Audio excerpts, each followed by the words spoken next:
കാർത്തികേയന്റെ 39 ഇടതുപക്ഷം വിജയം ഭരിച്ചുകൊണ്ടിരുന്ന സന്ദർഭത്തിലുള്ള 89 അടക്കം 120 ലാഭിലും കേരളത്തിലെ ജനങ്ങളെ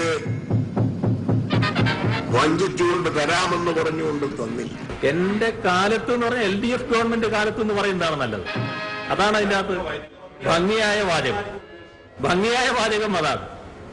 LDF ഗവൺമെന്റ് കാലത്താണ് അത് നടന്നിട്ടുള്ളത്. കേസിൽ പ്രതികളായിരിക്കുന്ന ആളുകളുടെ എല്ലാം തന്നെ അഭിപ്രായം ഞങ്ങൾ നിഷ്കളങ്കരാണ്. എന്ന് പറഞ്ഞാൽ ഇവിടെ കേരളത്തിൽ എന്തോ സംഭവിച്ചുകൊണ്ടാണ്. ലാഭിന്റെ ചീറ്റി പോയിട്ട് കാലത്തിന് കഴിയും. ബാലാനന്ദൻ MP ചെയർമാനായിട്ടുള്ളൊരു കമ്മിറ്റി, ആ കമ്മിറ്റിയിൽ ഇതിനകത്ത് കരാറ് വസ്തുതാപരമായിട്ടുള്ള ശരിയായ നിലയിലുള്ള കരാറല്ല എന്നും പ്രകാശ് കാരാട്ടിനെ അറിയിച്ചു. ലാഭിന്റെ ചീറ്റി പോയിട്ട് കാലത്തിന് കഴിയും. വിജയൻ ഇപ്പോഴും പ്രതിപട്ടികയിൽ ഉണ്ട്. പരിഹാസയല്ലേ, ആളുകൾ പരിഹാസത്തോടെയല്ലേ അതൊക്കെ കാണും. CITUവിന്റെ അഖിലേന്ത്യാ പ്രസിഡന്റും പോളിറ്റ് ബ്യൂറോ മെമ്പറുമായിരുന്നുവെന്ന് അപ്പൊ അതേപ്പറ്റിയൊന്നും കാര്യമായി പഠിക്കാതൊന്നും അദ്ദേഹം പറയില്ല. ഈ നാക്ക് വാടക കൊടുക്കുന്ന ചിലരുണ്ട്.